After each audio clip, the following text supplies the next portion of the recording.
शिजा कमरे के दरवाजे पर हुई आहट से अपने ख्वाब से जागी तो उसने पाया कि उसके कमरे के दरवाजे पर दयाल खाने के साथ खड़ा था।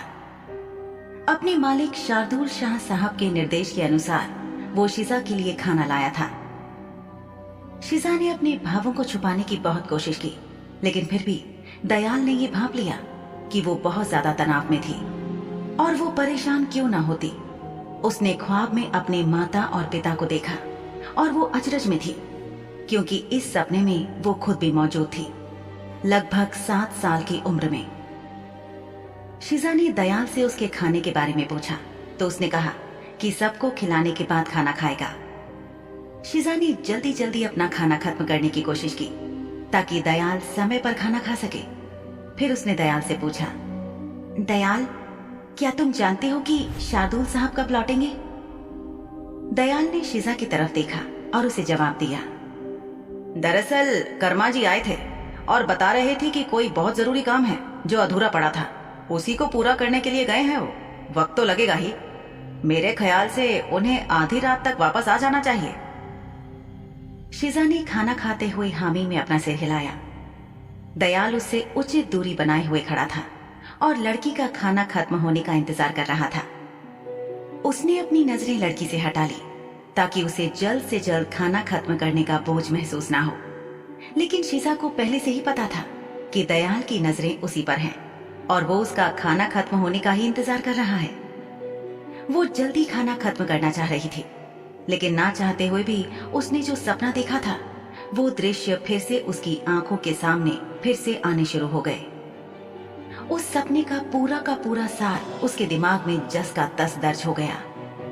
जैसे तैसे अपना खाना खत्म करके उसने दयाल से कहा, मैं खा चुकी हूँ, खाना लाने के लिए शुक्रिया।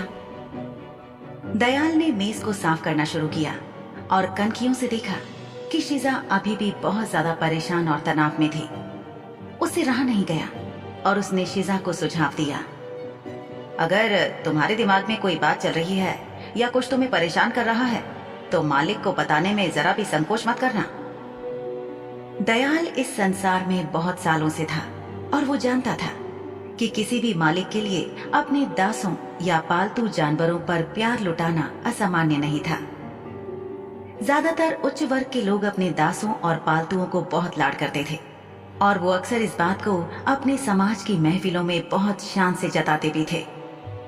लेकिन जब बात दयाल के मालिक शार्दुल शाह साहब की हो तो सारी बातें पलट जाती थी, क्योंकि वो तो कुछ अलग ही मिजाज के थे। दयाल अच्छी तरह से जानता था कि अपनी एक निकट मित्र की अपने ही दास के हाथों हुई हत्या के कारण शार्दुल इंसानों और खास तौर से गुलामों को बिल्कुल भी पसंद नहीं करता था, बल्कि जहाँ कहीं इंसान या गुलाम मिल जाते थे तो वो उनका केवल तिरस्कार ही करता था। पर दयाल समझ रहा था कि यदि उसके मालिक ने इस लड़की को इस सब के बावजूद अपने पास रखा था तो उसकी 2 ही वजह हो सकती थी। पहली ये कि या तो वो उस लड़की की परीक्षा ले रहा था और दूसरी ये कि शार्दुल शाह साहब इस लड़की के प्यार में पड़ गए थे। खानसा में दयाल के शार्दुल शाह के कमरे से चले जाने के बाद शिजा ने महसूस किया कि अब उसका पेट भर चुका था। वो वापस जाकर बिस्तर पर बैठ गई।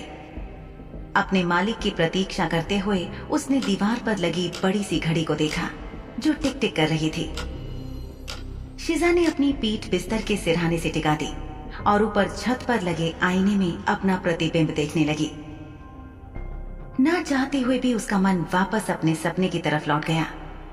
शिजा को समझ नहीं आ रहा था कि उस सपने का मतलब क्या था। ख्वाब उसे याद था, लेकिन उसमें देखी छवियां अब धुंधली होने लगी थीं। इसी के साथ उसने महसूस किया कि उसके सिर में तेज दर्द होने लगा है और उसका माथा भारी होने लगा है। ये दर्द इतना तेज था कि उसे लगा जैसे उसके सिर के 2 टुकड़े हो जाएंगे।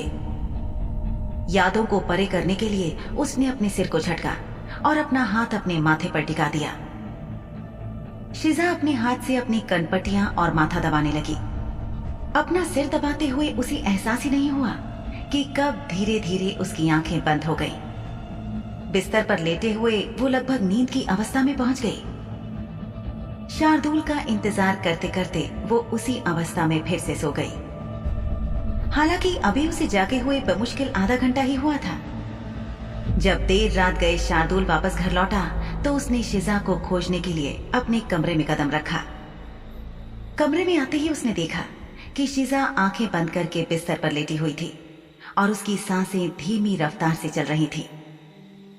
एक आलीशान कुर्सी पर बैठकर शार्दुल ने अपने जूतों के फीते खोले, फिर एक के बाद एक इन्हें अपने पैरों से हटा दिया और बिस्तर के किनारे पर जाकर उसने शिजा के सिर के नीचे से एक तकिया सावधानी से हटाया ताकि वो और अधिक आराम से सीधी लेटकर सो सके।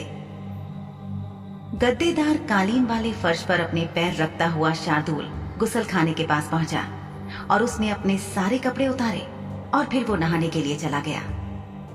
शिजा, जिसने अपनी आंखें बंद कर रखी थी, उसने अपने गालों पर गर्माहट के साथ लालगी को महसूस करते हुए धीरे से अपनी आंखें खोली। क्या ये आदमी सच में शार्दुल शाह था?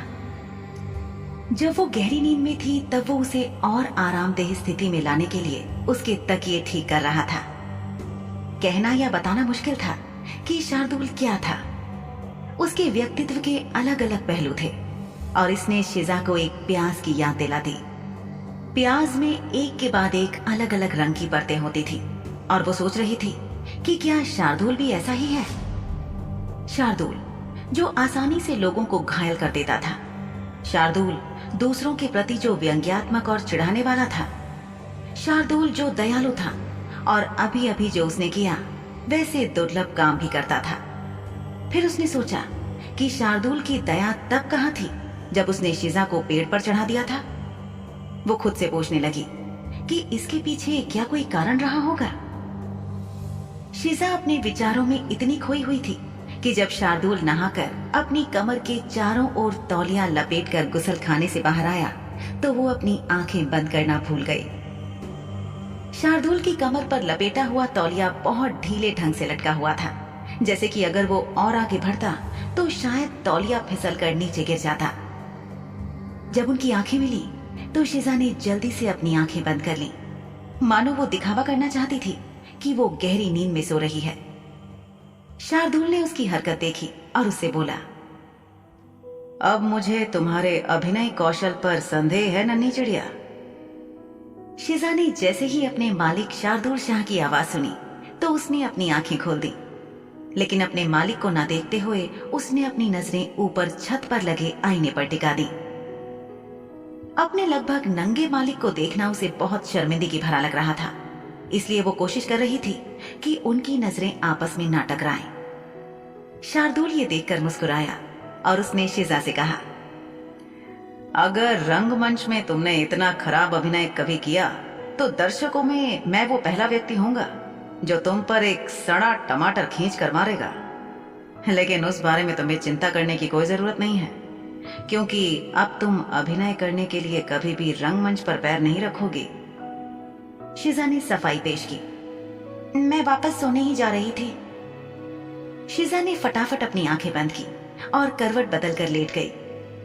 शार्दुल ने एक उड़ती सी नजर उस पर डाली और बोला, क्या तुम जानना नहीं चाहोगी कि उस काली चुड़ैल का क्या हुआ? ये सुनते ही शिजा उछलकर जल्दी से बैठ गई और उत्सुकता से शार्दुल की तरफ देखने लगी। शार्दुल ने आखिरकार एक पाजामा पहन लिया था जो उस तौलिए से बहुत बेहतर था, जो कुछ देर पहले तक उसकी कमर के चारों ओर लपेटा हुआ था। उसके शरीर का ऊपरी आधा भाग अभी भी नंगा था। उसके काले बाल गीले थे और मोमबत्ती और आग की रोशनी में चमक रहे थे। बुशरा सुरक्षित है। ऊपर वाले का शुक्र है। क्या आपने उसे ढूंढ लिया? नहीं। शिजा सोचने लगी कि अगर बुशरा मिली नहीं थी तो फिर शार्दुल उसके जिंदा होने की पुष्टि कैसे कर सकता था। शार्दुल ने जैसे शिजा के मन को पढ़ लिया, वो फौरन बोला, वहां जो खून बिखरा हुआ मिला वो एक इंसान का खून था, किसी काली चुड़ैल का नहीं। इसलिए मैं दावे के साथ कह सकता हूं कि बुशरा जीवित है। शिजा के मन में विचार आया कि अगर बुशरा जीवित है तो इसका मतलब कहीं ये तो नहीं कि शिकारी ने उसे पकड़ लिया हो और वो खतरे में हो। अगर वो शिकारी के कब्जे में थी तो सुरक्षित कैसे हो सकती थी? उसने अपनी शंका शार्दुल के सामने जाहिर की। शार्दुल ने उसकी शंका का फौरन समाधान करते हुए कहा, बुशरा ने उस चुड़ैल शिकारी को मार डाला और भाग गई। वो भाग गई ये तो बहुत अच्छा हुआ, लेकिन उस गांव में अब बहुत सी काली चुड़ैलों का आना जाना शुरू हो गया है। ये भी हो सकता है कि ऐसी गतिविधियां बहुत समय से चल रही हों और हमें इसके बारे में कोई जानकारी ना रही हो। बहरहाल परिषद की पीठ पीछे वहां बहुत कुछ चल रहा है जिसके बारे में परिषद या पार्षदों को कोई भनक नहीं है, और शायद इसीलिए चुड़ैल शिकारी उस गांव का रुख किए हुए थे। बुशरा ठीक तो होगी ना? उम्मीद तो यही है, आगे देखते हैं कि क्या होता है। शार्दुल ने रात में पहनने वाली कमीज उठाई और पहनकर बिस्तर पर आ गया। उसने देखा कि शिजा अभी भी गहरी सोच में गुम थी। शिजा को समझते हुए वो बोला, बुशरा एक चतुर काली चुड़ैल है। उसके पास तुम्हें देने के लिए बहुत सारा ज्ञान है, इसलिए बेफिक्र रहो। हम उसे इतनी जल्दी नहीं मरने दे सकते। शार्दुल ने अपने पैरों को ढकने के लिए कंबल खींचा और शिजा की तरफ देखा। वो अभी भी कुछ सोच रही थी और काफी परेशान नजर आ रही थी। शार्दुल को एहसास हो गया कि ये सब केवल बुशरा की फिक्र का नतीजा नहीं था, बल्कि शिजा के दिमाग में कुछ और ही चल रहा था। उसने शिजा से पूछा, शिजा, तुम आज इतनी खोई खोई सी क्यों हो? क्या बात है? क्या आपको याद है कि उस दिन जब हम बुशरा के घर गए थे तो उसने कहा था कि केवल काले चुड़ैलों में ही सब प्रकार के चुड़ैलों को पहचानने की क्षमता होती है और सफेद चुड़ैलें कभी भी किसी अपनी या दूसरी प्रजाति के चुड़ैल को नहीं पहचान पाती हैं। आज मैंने एक सपना देखा था। क्या तुमने अपने माता पिता से संबंधित ख्वाब देखा? हैरानी से शिजा की आंखें फटी की फटी रह गईं। वो आश्चर्यचकित थी कि कैसे शार्दुल ने उसके कहने से पहले ही सच बात को भांप लिया था। उसने अभी अपने सपने के बारे में ठीक से जिक्र भी नहीं किया था, लेकिन शार्दुल ने झटपट ये जान लिया था कि उसका सपना जरूर उसके माँ बाप से ही जुड़ा हुआ था। ये शुद्ध खून वाला पिशाच शार्दुल शाह हमेशा जवाबों के मामले में एक कदम आगे ही रहता था। शिजा ने अपने सूखे हुए होठों पर जबान फेरी और एक गहरी सांस लेकर खुद को संभालते हुए शार्दुल को बताया, मुझे ऐसा लगता है कि वो सपना केवल एक सपना नहीं था, बल्कि मेरे अतीत से जुड़ा हुआ सच था। वो शायद मेरी स्मृति के खोए हुए हिस्से का एक टुकड़ा था जो आज अचानक नींद में मुझे मिल गया। उस ख्वाब को देखकर मुझे मालूम चला कि मेरे बचपन में मुझसे झूठ बोला गया। उस सपने में मैं लगभग 7 साल की थी। मेरी माँ ने मुझे बताया था कि जब मैं गोद में खिलाने वाली बच्ची थी तभी मेरे पिता उन्हें और मुझे छोड़कर हमेशा के लिए कहीं चले गए थे और बाद में उनकी मृत्यु की खबर आई थी। लेकिन इस ख्वाब में मैंने लगभग 7 साल की उम्र में अपने बाबा और माँ को एक साथ देखा, यानी कि मेरे पिता काफी समय तक हमारे साथ थे। इसके अलावा ख्वाब में मैंने ये भी देखा कि मेरी माँ को ये बात अच्छे से पता थी कि मेरे पिता एक सफेद चुड़ैल थे, लेकिन मेरे पिता इस बात से पूरी तरह अनजान थे कि मेरी माँ एक काली चुड़ैल थी और मेरी माँ ने उन्हें बताने की कोई कोशिश भी नहीं की। मेरे बाबा मेरी माँ को एक आम इंसान ही समझते थे। शार्दुल शाह ने बहुत ध्यान देकर शिजा की पूरी बात सुनी और फिर उससे पूछा, क्या तुमने ख्वाब में अपने बाबा का चेहरा देखा? शिजा ने एक गहरी सांस ली और शार्दुल की तरफ देखकर बोली, जी हाँ, मैंने अपने बाबा के चेहरे को ख्वाब में साफ साफ देखा। जो बात मुझे सबसे ज्यादा परेशान कर रही है वो ये है कि इस ख्वाब के मुताबिक मैं 7 साल की थी, यानी कि इतनी भी छोटी नहीं थी कि ये सारी बातें भूल जाऊं या मुझे याद ना रहे। लेकिन ख्वाब से जागकर अगर मैं अपने अतीत में जाकर सोचने की कोशिश करती हूँ तो ऐसा कोई वाकया या ऐसी कोई घटना मुझे याद नहीं आती।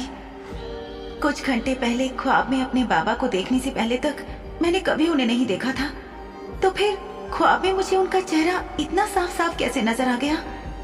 और मैंने आपको बताया ना कि मेरे बाबा नहीं जानते थे कि मेरी माँ एक काली चुड़ैल है।